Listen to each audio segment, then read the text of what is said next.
Yeah.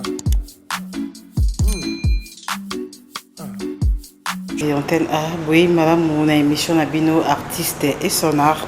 Ngai na deji wakungu na zaine sengo. Yo apprenti mino émission mokola lelo. Na caméra toza na Juzen Belebele, na régie finale toza na Amiel. Et puis na coordination toza na Ange Kassa. Équipe onde sali ke bozwa biso na bandako na bino. Yo mtozui bakola na biso lelo tikana talsayo. Ndenge ni émission ou artiste et sonar et les kaka. Na 4 émissions artistes sonores tu es artiste en général tu me un peu que soit na bango par rapport ya musana bango basa kaya art tu zana ba rubrique misato ya ngonde simbi émission oyo rubrique ya liboso eza rubrique ya portrait eza façon pour na biso ya présenter bino invité to yambi rubrique ya mibale eza rubrique ya micro balader équipe antenne et puis si occasion na ba morenyo so ya culture bango peut ba intervenir na idée na bango to peut na qualité na bango par rapport à l'émission artiste sonore qui n'avait avant pour n'avoir ça à témoignage il y a invité au Toyambaka tous en la rubrique Yasuka oui ce qui c'est émission rubrique Nabiso ya Evre tout ça la choix na moko ya ba Evre artiste sali pour amener un peu comme un éclairage toujours qui est na régie la complicité na Ange Kassa toujours à portrait pour pouvoir inviter au Toyambino na pourquoi les longs des nani. Junior Lusaulu Mbombani est un artiste comédien congolais né dans la ville de Kinshasa, la capitale de la République démocratique du Congo, ancien de l'Institut national des arts, INA en sigle, en section interprétation dramatique. Junior est amoureux du théâtre depuis son enfance. Il intègre le groupe théâtral Pléiade de Mbuta Masebe en 1999. Dans lequel il sera connu au devant de la scène dans le film à succès Mwana Koko, avec l'actrice comédienne Meta Pinga. Comme tant d'autres grands artistes de renom, Junior Lusaulu a connu de haut et de bas dans sa carrière. D'ailleurs, il se souvient de la plupart des fois qu'il a été blessé à cause de son choix audacieux, celui de faire de son art son métier. Comme toute autre personne, Junior a de rêves et des projets d'avenir, notamment celui d'être un grand réalisateur et producteur de films. Dans son parcours, il a connu des gens qui lui ont apporté soutien et certains le font jusqu'aujourd'hui et méritent sa gratitude, parmi lesquels il cite Mbuta Masebe, Papa Masumu, Rock Bodo, Madame Belinda Kandi, la baronne de Belleville TV ainsi que le héros dans l'ombre. De retour dans le plateau, tout le monde a portrait à Junior et Lusaulu. Et dans ça, invité la biso, n'a pas quoi les lots, mbote na yo, ya Jini. Mbote na yo pe maman Nadège. Et c'est mon makasi koza na plateau na yo. Puis kosola na yo elongo. Merci beaucoup. En tout cas, ça est bien de nous répondre à l'invitation. La pourquoi le tout le monde a portrait ensemble na yo. Invitez-moi en commentaire mouké ou bani ba recherche on to sali bientôt ça ilo mo to zangisi ou compléter pour bato ba plus par rapport à la carrière. Non, on a moni musala kitoko bosali déjà par rapport à la carrière nangai. Ndenge bolobi bipai wapi na uta. Ndenge bato mususu pa ba raté, mususu bakanisa que na banda mbala moko pe Papa Masumu, mais mususu ba ko apprendre que na banda na groupe Pléiade ya Lolo Malombo Mbuta Masebe, ndé Simanango na Bokota na troupe théâtre plus ou ya Masumu de Brendé.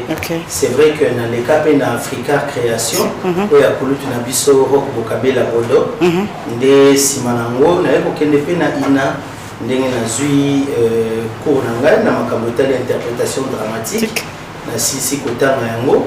Bon, le quoi na utaki pe déjà na théâtre populaire na habité mingi biso bato ina tout ça là na ba salle pour les capé na nzela bato ba yebioté nga na ki na souci boyeba na leka bato ba yeba que songolo pakala ndé na yaki ko tiesu maele mingi na makambo tali théâtre populaire oui les kaka ba télévision ozo les kabato azo mona yo pe bazo yeba yo ndé tikino le na komi yo na zali et le konini oyo au zoa pour bénéficier et pas le long Mbuta Masebe na pesi mbote pas Mbuta Masebe le ko liboso apesa ngai opportunité ya kolekisa nga na télévision nga nayaki na nga na bandaki na barole ya batata nalingai kozala na bapersonnage de composition na joué na nga lokola bangadiadia lokola bamangwau et les autres mais na nzela na ye amonaki que te oza nano très jeune ce serait mieux que osala ndenge ya mbula oyo ozali nde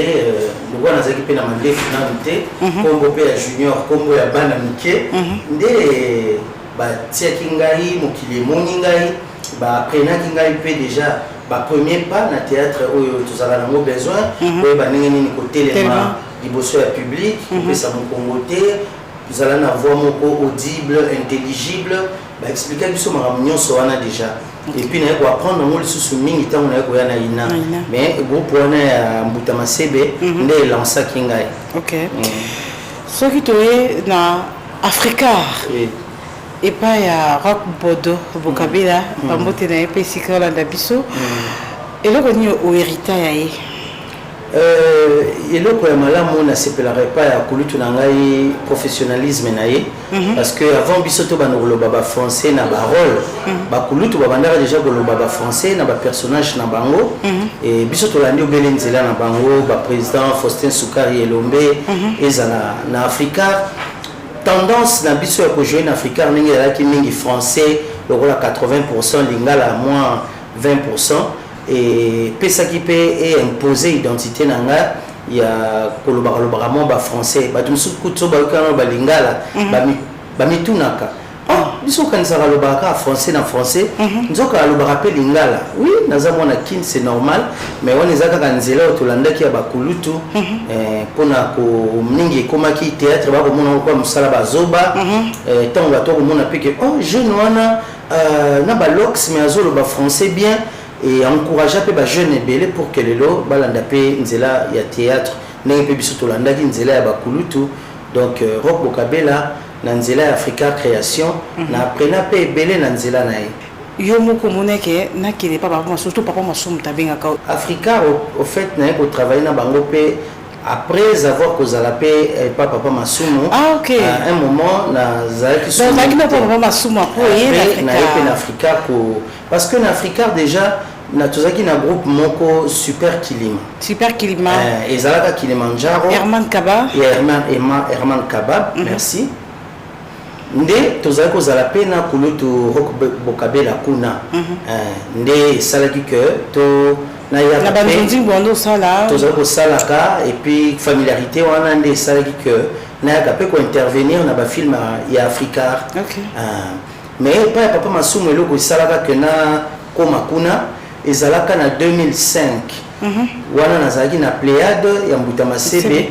tosalaka mwa succès alors papa masumu bazalaki na structure moko ezalaki comment kopesa babrevet bamérite na baartiste comédien na nzela na bango nabimaki révélation de l'année bato badécouvrakinga na 2005 alors période yango lokola nazalaki mpe hospitalisé nazwaki temps koassiste na événement te après eyokosala ke nakei na bureau na ye ezalaki na lingwala awa na nyangwe nakei korécupérer brevet na nga azalaki te mais mwana na ye Erudi Ndungi que je salue abisinga ndenge nini nga bia groupe ngo mpe oyo ya mbuta masebe naza esukuna te vu que ntango baopéraki nga namonaki bayaki te na hôpital assistance bayaki te na ndako babi mais obomaka nzoto mingi mpona groupe yango ya bango mais obeli ata tomoni mutu moko te ya bango na hôpital en tout cas ça vaut pas la peine nde ntango naye kokende pa ya papa masumu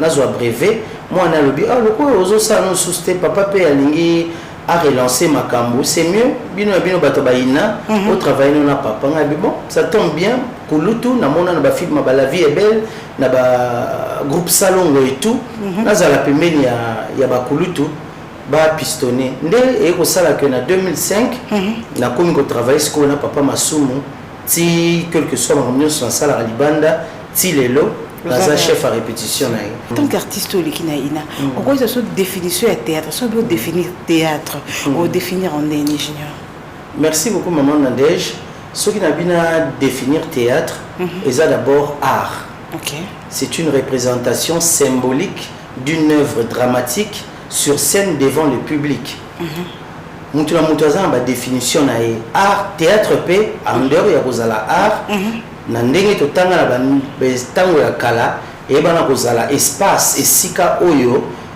théâtre donc oyo lisano wana ya théâtre esalemaka donc je vais au théâtre donc lokola espace esika bato bayaka kotala bato ndenge baza kopreste sur scène bapersonnage liboso ya les béjar bamongita na basale wana même basale mosusu mpe eza na palais du peuple awa c'est vrai que ndenge basali oyo en face wana bato baobanda osala sikoyo mpenza mpe théâtre ya en face ya public eza art eza représentation symbolique donc sur scène avec des personnages devant un public. Mosala succès. Oui. Succès on appelle comme ça comme tout makasi. C'est vrai, na début tu te donnes corps et âme pour oyebana. Maintenant oyebana succès ba toi comme koyeba yo ba caprice à succès pe eyaka. Obo ça na que succès ça éphémère. Obo ça na que succès ezara passager. Ozomona. Donc mutu nyonso na sommet moko boy quelconque. Moi, vertige, mon yaka, et je n'étais pas la première personne. Il n'a pas de se plaindre, puis pour nos collègues, c'est vrai, la folie, quand tu te dis, bon, naza mopayamo boya kikuna aux États-Unis, aux France, aux boya et pour nanga na qui des tournages aussi le temps que peut-être porter-monnaie na euro na zéro vimba, ça arrive. Jeunesse pays compris Nakati donc perdre un peu bah repère ça arrive mais le plus important ils ont un vrai champion bah à Télémi à Popoli et puis à continuer continuer combat donc c'est tout à fait normal ils ont qui jeunesse mais les lots na coli na commis la maturité je crois que ma kamsusu les loso bensinga tournage na mona roi lobby ko kamba mona zalawana et puis so tuni les lots témoignages na bande ko ba très ponctuel donc tournage est posé na mbinza to na suka mboka lobby 9h en tout cas ba 8h30 naza déjà aux alentours voilà OK tozomona okomi koteka artiste akomi koteka ozobina ozokende koteka teka babiloko mpona otanga babiloko yango te elo oni esalaki yo na succès surtout na otika yango abandonné okotana na corps mosusu bon au fait faut oyeba pe que artiste azan ezalwa nzete mais ça na ba branche ebele donc n'empêche que ndenge nazali comédien que na qui négociala na activité promotionnelle moko boye OK olanda pe moi flangate olanda pe que na elongi na yo ba kosalela et kotinda batu ba ya pona kosomba produit moi rémunération ana pe et couvrir donc toza batu to kosala na ba secteur nyonso ezaki na musala sonité ya kokende kosala ba activité promotionnelle ya ba produit wana liboso ya bato je me vendais aussi parce que les lots yeba que marketing tout ça là ils ont BTL ils ont ATL ATL ils ont marketing tout ça là il y a télévision il y a bas support médiatique boy BTL on les a lipé expérience nous sommes appelé koye kola il y a marketing il y a sur terrain nous on a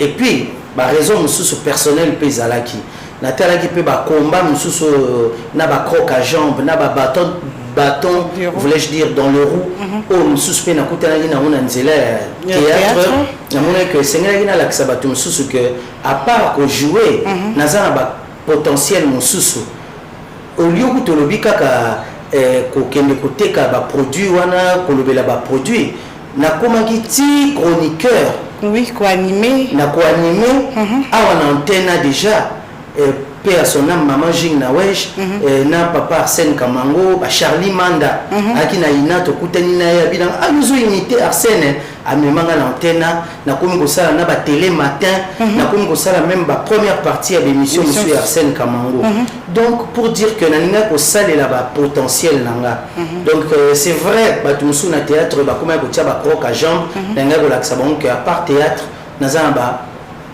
connaissance mususu na ko animer mariage na ko animer mission na ko animer activité to événement moko quelconque donc ezaki na mona ndenge ya mabeti na ebité tu ozongela sous théâtre contrat moi silaki to kuno mona ke le chocho ya sauté ba conseil exaction na kutena mutu na ebisi que ebisinga usala sous théâtre te na mona ko soutenga bia théâtre zo futa te na lembi na tiki na ngate kutika te usala ka bien olobaka bien na sepela na saili na yo donc on a compris que directement que nzambe mutu akuma ko tinda batu ba ko yebisanga donc lokola Jonas batinda ki okete na Ninive yo kete esika mususu balai na milieu ake sanzo su na couloir à théâtre pour na biso que biso sala jakombo oyebani donc continuer esika wana nde na zonga ki na théâtre na moni que eloko mo ekoma ko mankenga na zozo nga moi le chocho mais kombo ezokita bakoleka nzela ba confondre yo na kombo artiste mususu na bino na ko boma kombo na ngate singeni na zonga esika oyo efasonaki nga esika oyo yebanisaki nga na batu pe batu sili basepelaki nanga na ba théâtre ebele aussi to salaki. OK. Kozonga na ezaki mo passe junior photo lo bango na kamwa na mona ozonga oli o jouer ba rôle bando jouer mais comment c'est la biso bagag ezaki koluka ezaki moyen moko ya koluka des voies et moyens ya kozonga ozomona parce que le quoi na bungaki secteur à théâtre ekomi na bagangi mususu bayanke batondi ekomba yanke mususu donc faut luka ndenge ya kozonga période wana ekomaki mingi bagag. C'est vrai, ça ne ressemblait vraiment pas trop comme on a la bagage. Ils avaient quoi on a battu sur la qui ici. C'est vrai, mais chose à quitter na heure on a tout sozo luka nenga ozonga baluka kaka na badusu na bandenge tout. Et puis période angopé donc makambo komaki tellement ébélé. Voilà pourquoi on a kené na moni ba mayo parce que ba comme ko régner makasi na lukano na nzia na bango ba toy ba ke nazala kaka et puis après et puis si pe goût bato ba sala pe ba film ba comme ko mona que oh tiens wana talent wana mutotala qui est mais akotika la boité bande ko ba comme pe ko benga yo oye omoni selongi na makamu na bango ti muke ti lelo bato yebi que junior azanae Amiel na évité ce cours région d'absence na plateau tozwa élément absolu liboso. Sinon je souris déjà parce que je sais que tu es en train de me regarder à partir de la chaîne Antenne A. Alors c'est comme si j'étais face à face de vous et en train de vous dire ce genre de trucs déjà et puis c'est un peu aussi cas. Alors je peux dire que de un, je profite pour vous dire bonjour. Bonjour, tonton Junior Saoulou, comme je vous appelle toujours. Na Vandeka Boye, na moni équipe Antenne A. Et Yeko Lukanga va contacter Kinga pour me voir et puis parler de vous.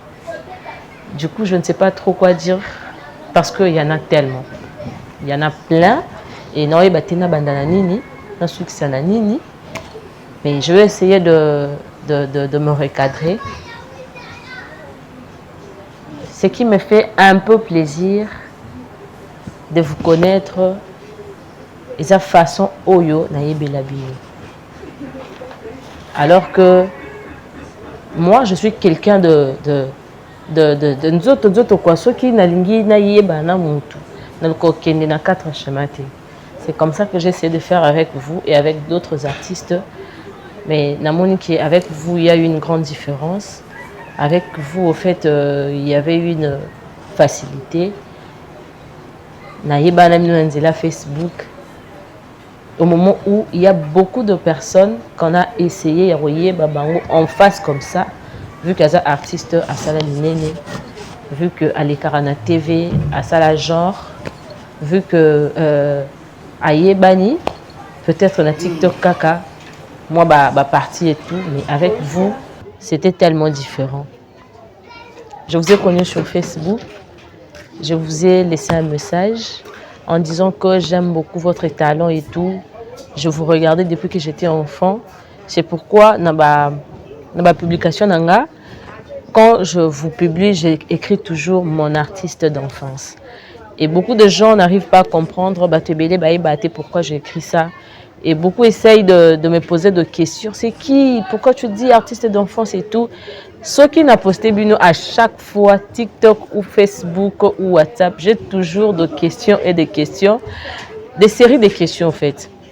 Mais en fin de compte, ça ne me gêne pas parce que vous êtes parmi des stars ou des artistes de mon pays que j'admirais beaucoup. Depuis que j'étais enfant, je vous regardais. Et ce que j'appréciais chez vous, Ezalaki, votre façon de parler, le français bien, vu que j'aime bien le français, ça m'a attiré au fait depuis que j'étais enfant. Alors, j'avais mis à côté le questionnement ou encore la honte de vous affronter sur Facebook ou encore la peur parce que j'ai risqué. Je me demandais, est-ce que quand Oisa vraiment yaye, to mutu sunde mutu atie photo naye et puis ça il a combo naye. Mais en fin de compte, c'était vous. En fin de compte, et Trena quitté, vous m'avez répondu, ce qui était étrange. Et en fin de compte, voyez que non, si possible, on peut se voir parce que après avoir vous dire que je vous appréciais comme artiste, j'aime bien votre talent et tout. J'avais envie de travailler aussi avec vous et avec facilité, vous m'avez dit non, venez tel jour, à tel endroit, je vais vous recevoir et on sera avec d'autres personnes là, on va faire quelque chose. Je me disais, oh mon Dieu, mais est-ce que c'est vraiment lui? Est-ce que, sérieux, j'avais beaucoup de questions en tête au fait. Mais comme j'essaie toujours d'affronter la vie, je suis arrivée. Et de loin, je vous vois en train de sourire, Boufongoul Maboko en disant, Belle Riche, c'est toi. Et puis voilà donc, je venais, mais je me disais, hey, Seigneur Jésus, quand je suis arrivée, je me suis dit, ah, c'est vraiment lui, il est réel. Depuis que je suis née, depuis que je vous connais quand j'étais enfant, 7 ans et tout, c'était ma toute première fois de vous voir en face et ma toute première fois de vous tenir comme ça. Hein? Pour savoir est-ce que vraiment, ils ont vraiment c'est comme ça que moi, je vous ai fait un câlin pour savoir est-ce que c'est lui ou c'est pas lui. Il est réel ou pas. Et je m'étais dit que waouh, c'est vraiment lui. Et j'attendais à ce que, tant que toujours solo là, on a la différence entre la personne au Nazako, on a la TV et la personne physique. Mais c'était une seule personne. Merci beaucoup. De retour dans le plateau. On a toujours un témoignage. Il y a des biso, Belle Riche.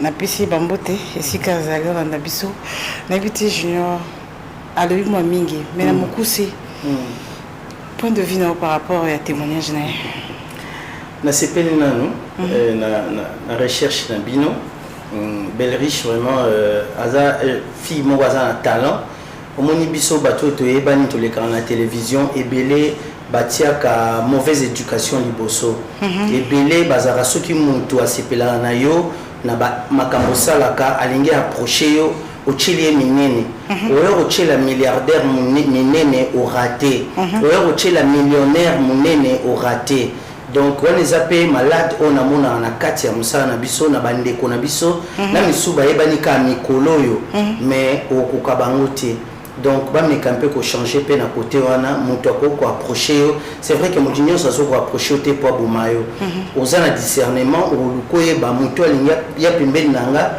na esprit nini mais la sœur a approché kingai lobi ku tozaki na pe na tournage mais elle ne m'a pas dit que beaucoup tana kinaye c'est vraiment une surprise pour moi elle a du talent na monaki talent na ye et donc nga nazaka nanga bongo nazaka sympa nazaka bien na batutu voilà quoi eza éducation nanga na changer te parce que na ya oleka na télévision nazwa bo salité ba comportement ya batu mususu ya mabe na lata moti voilà quoi Ok, merci beaucoup. En tout cas, na pesi bambote ebele ba bon dimanche na yo, ba lobi liboso na omai, sima na omai, gauche na ombongo, droite na ombongo, océan dialogue, soki to beleli yo oyo kaka na pesi yo bambote puis ba bon retour na ebike séjour eleki kitoko na Paris pour Yves Keva azalaki wana nyonso eleki malamu. En tout cas ba bon retour na mboka na yo. Bon dimanche siko talabiso Junior Lusaoul Ocho le belo moko par rapport à point de vue à au PC à une décollabiso belle riche l'artiste babimi ebele na simana yo tant yo sala ki moi retirada bino bobimaki mingi na banzonzinga ningi ba producteur ba iti ba Herman tout pour tout c'était ba komote ba bande ko ya ba sali banzodi mokili le to koma na phénomène YouTube donc on va comédien belé ba fongoli ba chaîne na bango ba YouTube ba polémique qui ezongi Junior yo na au raisonnate plus à mon quoi il y a ba fanatique na tinde na tout mais azo qui tente pas témoigner donc quand même motuna na et comique pour un nini aux joies dépété et à osala chaîne na yo moko invité sur ces salami chaîne na yo moko ya YouTube osala ba film et on ba benga ko pas belle vie qui jouer ba moni pe osala film o créer pe batu na onde bon baza kuna ba batu na bango côté famille Bota côté yo ba cook ozo likanisiwana te. Bon, les canisiwana ezala na mutu nyonso ezala na mutu nyonso kozala na chaîne ngai nazali na chaîne ya YouTube ekonetaki problème moko chaîne ebanda eja kokende bien moto azali kogere lenga chaîne azalaki libanda na mboka yoyebi kaka soki bozwani mwa matata baverrouiller makambo nyonso. Mais là je me dis je suis prêt à recommencer à zéro. Donc je vais créer une nouvelle chaîne oyo nakocha ba vidéo nanga ba création nanga mais so ba tota la TikTok nanga ba mona déjà ba biloko mosusu na TikTok to monaka. Mieux vaut tard que jamais. Mieux vaut tard que jamais. Pour l'instant, j'encourage ba nyonso ba sala ba chaîne ba pe bazana soutien parce que ba tumsupe le boko moko et sokola relongité le boko moko et le mola facilité. Donc dans les jours à venir, Dieu aidant, to sala yango to relancer chaîne à YouTube wana eza trop tard. Mais tous allons pour nous soutenir les connaissances bazana ba chaîne ou ba inviter à biso to boya ko yate que ah ya sali chaîne ka lobby boy tétété to yaka ko soutenir ko mettre la main dans la pâte na kati ba œuvre ya ba tout sans gêne là et je na ngate que mutu moko abimi simananga a sali chaîne a obenga nga pona ko jouer au fait nga naza interprète batangisi nga ba pesa nga de rôle na ya ko sala donc na kozalaka pe malandate na sala parce que x to y faut avoir une bonne motivation pour sala likambo pour ekende pe liboso so obio sala kaka parce que ah yekuta bandi lobi awa oyebi ndenge asalite oyebi bato bazana sima na ete bato bazo soutenir yete. Donc so ekomi ngongalanga na kosala vu que naza na course na motute naza pe na kokende to benga na lingala concurrence koke na motute. Donc voilà, j'encourage tout le monde avec le temps, Moutouana, à au moins chaîne nanga, mais à s'abonner parce que malade bon ba congolais tous en ango, les gens sont là pour nous dire ça là boy zonga boy. Maintenant au sala, il y a le voix boy kana dit to bois kana na mai prend tout 1 2 3. Tant on prend tout, yo bois kami bango batikali. Donc tous en a besoin un bateau va soutenir. Attends nzele émission na yo, moto ko soutenir Julien Lusaoul. Nanda pour banda ko tourner to pona ba promotion ya biloko na to lobela kana banzela makamna biso. Le feu brûle tout lorsque chacun y apporte un morceau de bois. Ba qui sa pierre na ba mon édifice pour que Junior a rayonné encore plus haut et aux alamabete. OK. Différence nous ça les Junior Saoul entre ba filmer et ya ba producteur des bandes ya ndinga za ki na lelo comme YouTube. Mbongo manda ozo ba caché wana est-ce que pas baninga bino bo se retrouver pe bozora. Bon, c'est vrai que différence est ça dans tous les cas, mais il faut qu'on accepte que technologie eza ko avancer liboso ki na ba cassette ba CD lelo YouTube ezo permettre pe que bato ba otala théâtre ata courir zate na ndako mutako tala va partir à téléphone eza évolution mais peut-être sur le plan peut-être il y a paiement c'est vrai qu'à les qui un peu to aussi bon moi malamu pour ba futa biso à travers ba volume mais lelo au monde a basio 2 jours au tourné autobano tourné kala 3 volumes au rose lango mbongo misatu na mbala moko mais lelo ko ya 2 jours au tourné et bandeliti suka peut-être pour na moins de $200 et ça qui bon côté alors que bah il y a ma beka comment yangwana mais que faire tant vous avez besoin au sala vous avez besoin de image bongate bandeko ba bengisio ba pesio moi ou ekomona na wana tu ne peux pas la très exigeant parce que dans le secteur ceux qui ont commis très exigeant au but c'est la valeur nanga je ne ferai pas n'importe quoi na ville prix ndeko nangai théâtre et comme musique théâtre et comme wenge on reçoit 12 mots au kanakité mais tu vas bêter 12 ba 12 na vivant trop na mesana nango ce qui ne te tue pas te rend plus fort. Et là, quand on a ça la raté, même quand on a bodo alobara ba courbette, ou kende ko bondelaka ko fukama botianga ya bosala boye bozonga boyete. Oya Monique na rôle wana Sengeli Junior a benginga na roya bosala. Soki pe ba Monique ngaite bato mususu bazali, basali mais yango te ko bungisa kombo ya Junior na mutu ya bato. Donc na édition le moko théâtre comme musique. Bah comédien belé bah comme ko vivre le corps bah musicien donc théâtre baby au fait et beba makasi et beba ko kabola ba division ngomoni ba groupe le corps bah papa masumo na kitaka yango te na côté na pena na lande exemple le tumba simaro azo koma banze mo sa ba composition kitoko lombo ko yemba nyonso le tumba ko pe ko loba que ah lombo pe na piaka banze mo yemba katika na sala pe oyanga mais azalaka ka pembeni ya lombo nde lokolo wana penga na kolanda kozala pembeni ya kulutu lokola masumu de brende la banza na mokolo ko ya azo kene ko sala projection un film na Simon Kimbango na ambassade ya France et bato wana to kolanda bango lokola ba exemple ata kwa kotianga na délégation na mikolo mikoya pour que to kende pe kuna na mboka malili to ko kende sima to kozonga toza ba artiste to kimaka te po to ba artiste ya mboka mutumo pe asepelaki a témoigner pour Nayo Junior mingi za ba témoignage amia le courage na biso na plateau tozwa élément na biso et ami balé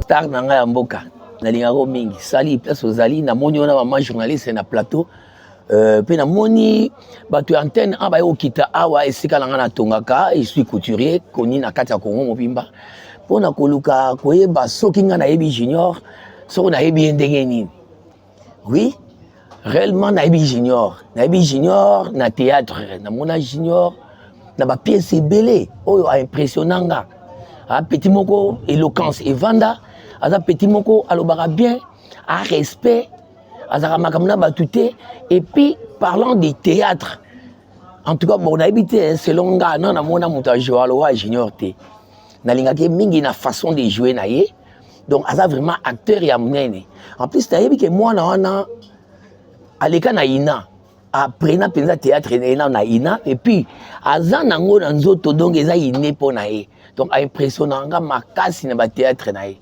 J'ai connu Junior na ba pièce na banini et puis jour mo boye en passant na matanga mo boye na lemba na moni Junior azoleka tellement acteur mo na linga mingi makasi na luka relation na ye na makasi donc na benga Junior yaka aye peut-être ebiki na linga kayo mingi peut-être vanda ye to kaboli bière na sala qui est fort akoma moko ya ba connaissance nanga mais talaka ba star ba un peu distance banini mais je l'apprécie vraiment beaucoup.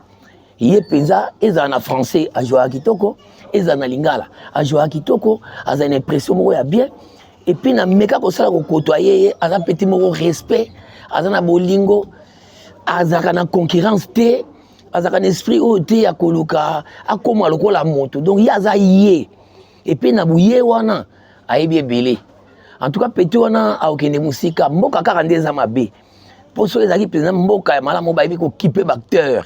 Il y a cinéma na biso. Junior Aza vraiment talentueux. Aza parmi les grands. Dès la mona belombe, dès la mona kaba et ballet mondial, dès la mona pour la ligne théâtre trop pour la mona les gars na salle rapé théâtre. Il y a ben institut, il y a pas français banin. Alors ben impression naie et les kelanga. Aza mona moko ata papa masumo soka linga mingi, aibi ba qualité naie. En tout cas mutunyo so aibi junior. Témoignage ma bégo zalate. Moi malamu et puis so kutani na yaza na ngolia. Donc moi na moko malamu surtout eloko na mona ya makasi epai na ye alinga concurrence te a tout mon la motote a critiquer a motote a sala kaka oyo ye ayebi ko sala et puis oyo ayebi ko sala aza grand pas grand parmi ba grand na lobi bien maman c'est qui makasi c'est qui makasi point de vue nini par rapport à témoignage à Vérico non c'est bien ouais doit témoigner au cas bien. Bon, bah tu as témoigné bien, man Nadège, naza sainté, naza monto, naza rappelé d'erreur, mais naza que fort, il y a eu cause un problème na batute, parce que tout mata tout kita, na batu baluki la batu ba problème, na biso batu boya baluki la batu ba problème. Tout ça va passager, tout ça va pèlerin na mukilio. Donc à quoi bon que luka ba problème, tout ça na bana au lobby. Tu habites à Okuta na maman Nadège ayoki ah non Saoul ah tes papa na ka malamu te tikana sungayo bana belé bazonyo ko malelo ta mususu pona ba conduite ba boti na bango papa na bango nyokola ka batu mwana lelo azoke no beta ba porte bazo fungulele te donc et ça linga bien ko comme bien que na ko yoka batu ba kumisana en face te et ça na solo nyingi mais papa le makamba solo papa rigole na pied mbote. Ok, merci beaucoup. Bon week-end, maman Nanga, Florentine Moké, Nanga depuis limité, Yves Boakou, Yves maman Nanga, qu'est-ce que c'est? Yves Boakou, maman nièce, Canela, Yves Boabilo, tout le monde, Nabi Gabota, la bisso, et puis Bambote Nanga, ma maître Merlin, Ngoma, 3 fois mobile, et donc j'aime service, parce que bisso, tout bon, ça ramit tout cas. Donc on a pêché au Bambote bébé, maître Merlin. Tous encore un extrait à l'étang de la fin et bon tous on y après.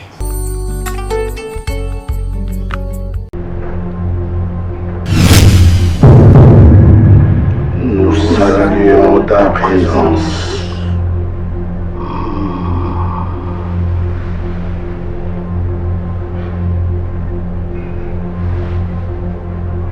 Maître, nous en avons un nouveau acolyte. Il est là, parmi nous.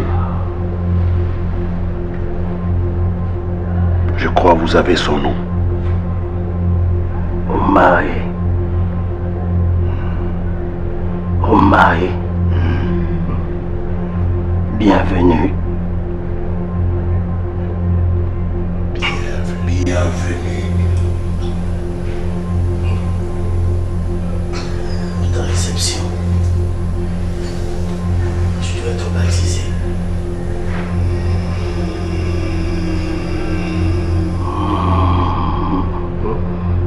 Pour témoigner l'unicité du cercle vicieux.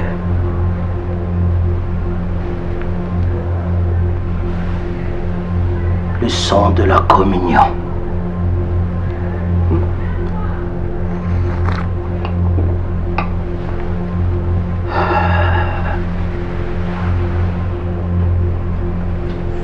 Le sang de la communion.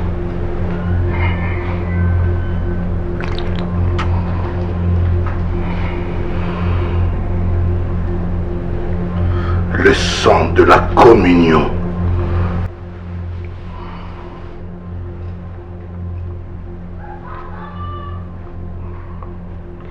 Le sang de la communion.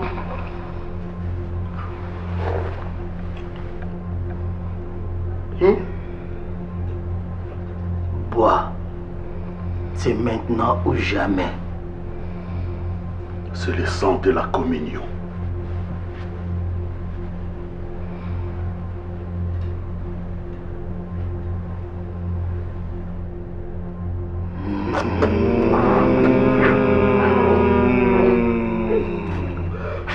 Bienvenue.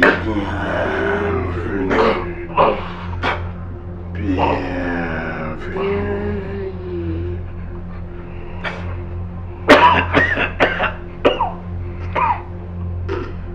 Désormais, tu fais partie. Confrérie. On ne sort jamais de ce cercle.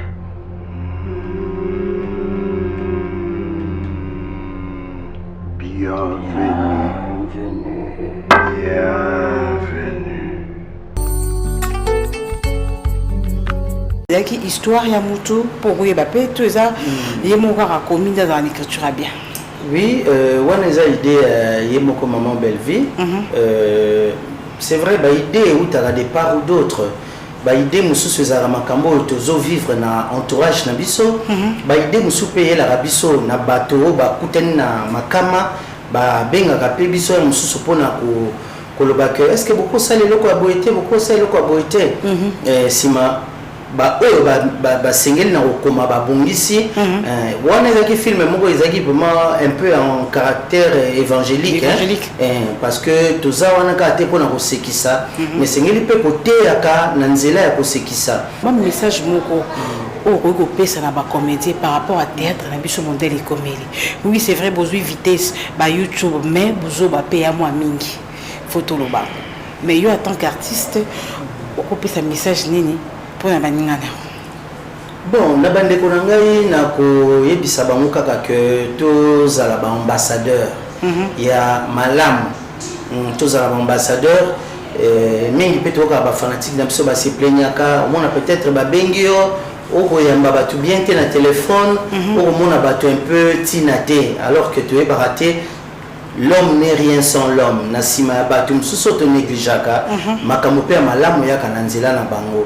Donc na kosenga na bande ko na biso to eba ke toza ba éducateur to eba na ko tiama na isika ya éducateur toza wana te pona ko bebisa ba mœurs toza wana po l'état ko ça la biso pona ko vulgariser sur eloko songolo to pakala to na lelo makambo ba citoyenneté komi boye na boye.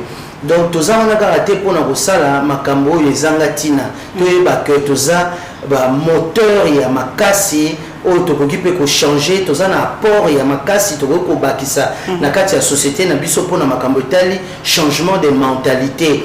À part ba musicien biso pe ba comédien to eba ke toza wana kaka te po lelo koma montazolo ba buzoba et ça du succès montazolo ba makambo eza cadré bato akipa yango te bato batala te bazape mona biso na biso bato mayele nyonso to tika mayele tokoma tolata kazaka ya buzoba po bato balingi buzoba pe bato bazo soutenir kaka bato basalaka buzoba moi pasi na biso tozaka nango yango wana biso bato tosaka moi makambo na limemia omona soutien vraiment malonga ezate omona bato bako soutenir na bango esika mingi ba bêtise ezolobama pasi ya communauté na biso tozana nango yango wana yango mona mingi soki tozwi nzela po tomona pe moto alingi kosonga te po mboka na biso eyebi kotia moto na esika na ye te mboka na biso bayebi kopesa bavaleur na bato te omona même autorité basoutenaka mingi babuzoba mais bato ya malongo bazoréfléchir bakobakisa eloko ya malonga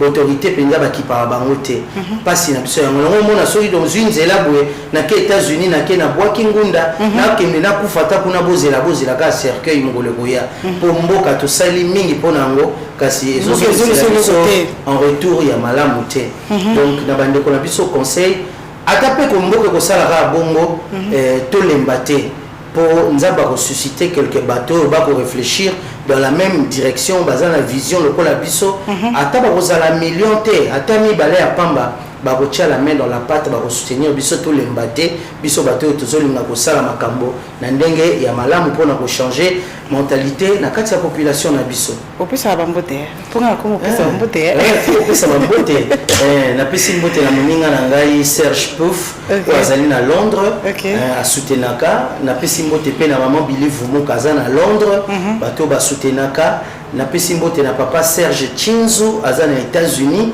bato ba soutenaka pourquoi pas awa na Kinshasa architecte El Shaddai na pesi mbote et puis na pesi mbote na Edwige Luyeye sœur na ngai na papa Patou Akwete azali beau frère na nga na pesi pe mbote na papa Eric Luboya Archibo et puis na bato nyonso oyo basepela na Junior Lusaulu papa la haute autorité Ambroise Yoba na Kombumba pe bandeko nyonso ya Lemba ya Kombumba na Matete na pesi bino nyonso mbote Kinshasa Mobimba RDC Mobimba po na lingi bino mingi je vous porte à cœur en tout cas ba gros bisous na bato nyonso na ba oyo ba boya pour nous soutenir biso. OK.